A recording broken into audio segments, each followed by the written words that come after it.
Today we're going to be talking about a new statistical test, the t-test for dependent samples. Up until now, we've been talking about tests where we compare an observed sample to a known population. And we've been asking, is this sample different than what we would expect from the population by chance? We're going to switch gears now to talk about comparing samples to themselves. We are going to ask, does my sample differ from itself by more than I would expect by chance? These designs are called repeated measures designs. They're also called within subjects designs. What that means is that for every individual, we're actually going to have two scores. Each person is going to be measured twice. This scenario is actually a very realistic one. I've published studies in some of the most prestigious journals in my field using this design. It happens really often. A really common example of this design is a before and after scenario, like the one we're actually going to talk about today, where you might measure a sample and then have them go through some psychological or social intervention and then measure them after that intervention to see how they've changed. So you're measuring people before and after some kind of meaningful event. Time might not be the only thing that we're actually interested in with these designs. So I might want to run a study where I expose all of my participants to the same conditions.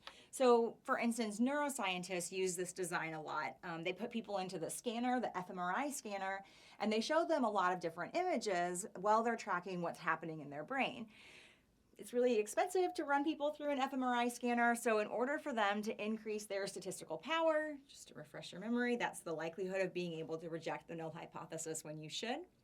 One of the things that they often do is they use these within subjects designs where they're going to expose all participants to all levels of their condition.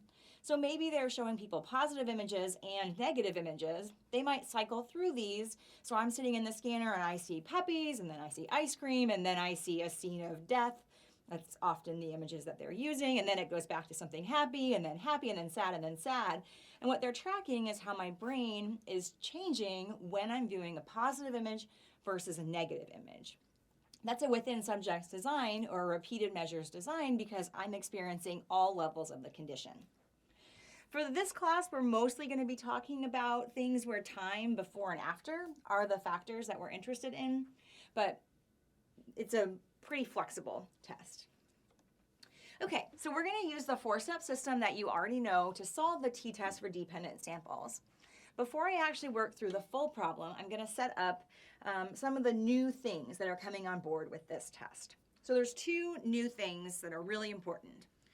The first is that instead of using raw scores, like actual X values from people, we're going to use what are called difference scores. So that's the first thing. I'll come back to that later. The second thing is that in order to do a t-test, we need to know the population mean. We don't have to know the population standard deviation, but we do need to know the mean. Well, from here on, we're actually going to be assuming the population mean. That is, instead of knowing it, we're going to assume that the population mean equals 0. And conceptually, what that represents is that we don't expect, according to the null hypothesis, we don't expect there to be any difference between levels of our variable. We don't expect scores to change after an intervention from before the intervention. Okay, so we are going to assume that the population mean is 0. That is, we know it even though we're technically assuming it. So let me come back to what these difference scores are. I'm actually going to make a quick little subscript note here that technically what we're assuming is that the mean of the difference scores is going to be equal to 0.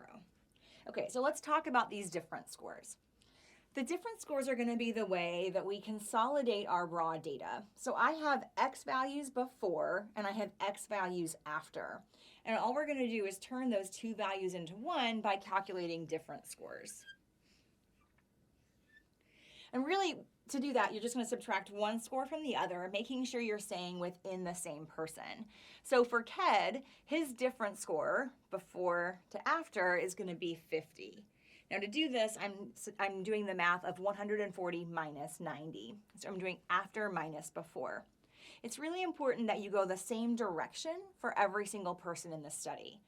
So I would not want to say for Sarah 100 minus 130. Instead, for all participants, I'm going to go after minus before. So Sarah's difference score is going to be 30, Matt's difference score is going to be 0, Mark's 40, and Jenna 40.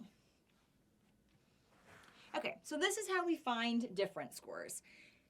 In a way, D is our new X. Anything we used to use X before, like when we found the standard deviation, we used to use X values.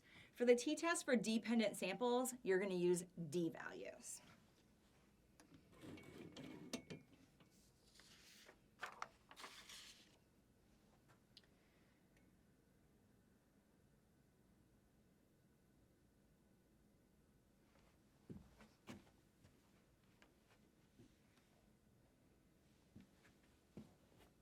Okay, one more thing we need to cover before we actually work through a problem is what the sampling distribution that we're using looks like.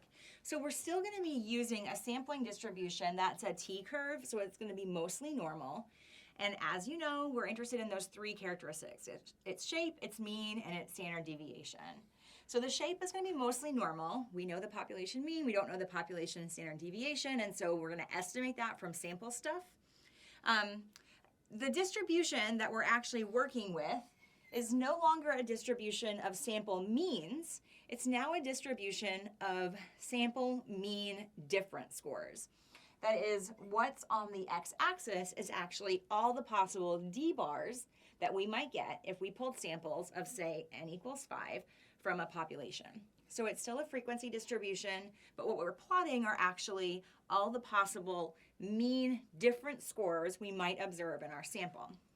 And so we assume that mu sub d bar equals 0 because mu sub d bar is going to be the same as mu sub d, which we know is 0. We're also going to be using a new formula to calculate the standard error of this distribution. Getting a little tight, I think I can pull this off. The symbol for the standard error of the sampling distribution of mean difference scores is S sub d bar. So we're plotting d bars, we have mu sub d bar, we have S sub d bar. And this is just another standard error. That is, it tells us on average how spread out are the average difference scores. S sub d bar is going to equal S sub d over the square root of n. So this is the same kind of formula we've been using for our standard errors so far, where we're looking at the variability of the raw scores, in this case the variability of the d scores, divided by the square root of n.